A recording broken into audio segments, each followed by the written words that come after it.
This is for strong women, that you may know them, that you may be them, and that you may raise them. In the past centuries, women have fought for equity and equality in every field and achieved incredible standpoints. But despite the outstanding effort, we still notice inequality nowadays.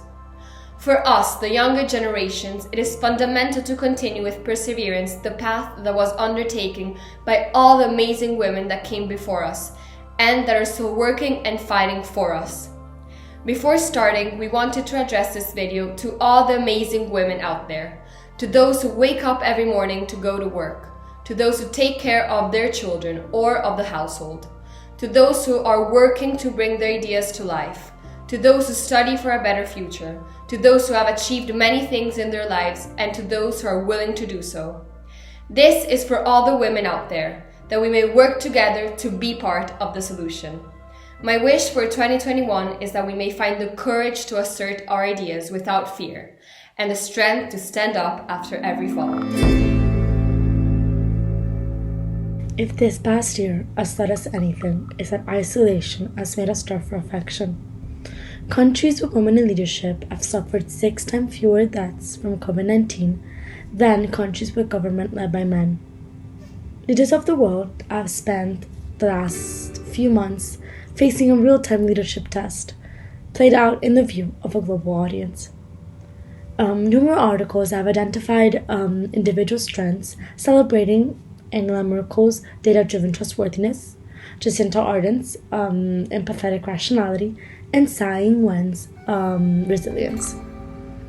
After reading a book written by Kara Cooney called When Women Rule the World, I realized that there exists a trend of female leaders emerging during crisis.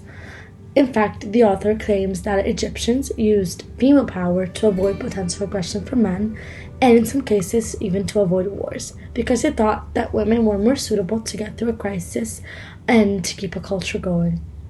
Then, perhaps, women leaders emerge instead of confusion and chaos, where they're able to manage crisis. Moreover, they avoid risk and they tend to protect others and themselves from the enemies because of their natural disposition. Therefore, women have the capability to turn their nurturing nature into charisma and spirit when in power. Fast forward 5,000 years later, this year women have shown determination and taught us that by sticking together, we're able to strengthen each other when times are difficult. This 2021, I wish for many more women in power, because women would have the ability to lead the world if only they were given the chance to. Women have to be naked to get into the Met Museum. Less than 3% of the artists in the modern art section are women, but 83% of the nudes present are female. This quote comes from a poster made by a group of anonymous women called the Guerrilla Girls that have been devoted to fighting sexism and racism in the art world since 1985. In the past years, as opportunities for women have increased and gotten better in terms of education attainment in the field of the arts, we can still find a major gender disparity in the representation of female artists in the most notorious museums. As of 2018, only 25% of artists in temporary exhibitions of contemporary art are women. As surprising as this data might sound to us now, exactly 36 years after the Guerrilla Girls initiated this fight, we can still find female artists being put aside in a field where at its core lies the artist's introspection and view of the world. It is 2021, and my wish for this year is that women continue to be an integral part to the institution of the arts, and that this may inspire young women like me to use art as a personal expression. To this day, women in sports still face many setbacks and disadvantages, and as an athlete myself, I can testify that although there have been many steps forward, a long way to go is still ahead of us.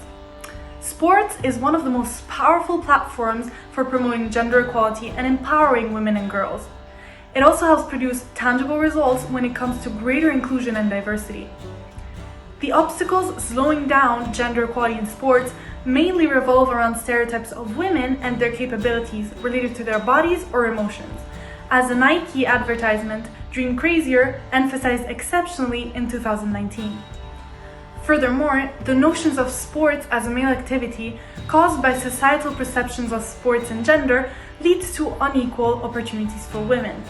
These are lower scholarship budgets for female athletes in college, significant disparities in salaries compared to men, the lack of a backup support structure for sportswomen, lower media coverage, and much more. The landmarks we've achieved are a result of better education, the breaking down of stereotypes thanks to women demonstrating their exceptionality, hard work, and skill.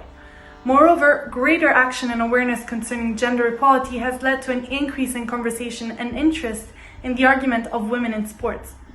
Parity and equality make a difference not just in the ranks of athletes, but also in the administration of international sports.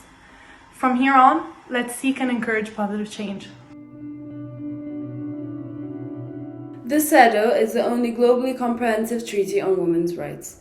The countries that have ratified it are committed, at least on paper, to develop policies to eliminate discrimination against women. Despite this, many countries have not yet ratified it, such as the US, and some countries have not even signed it, such as Iran, Sudan, and Somalia.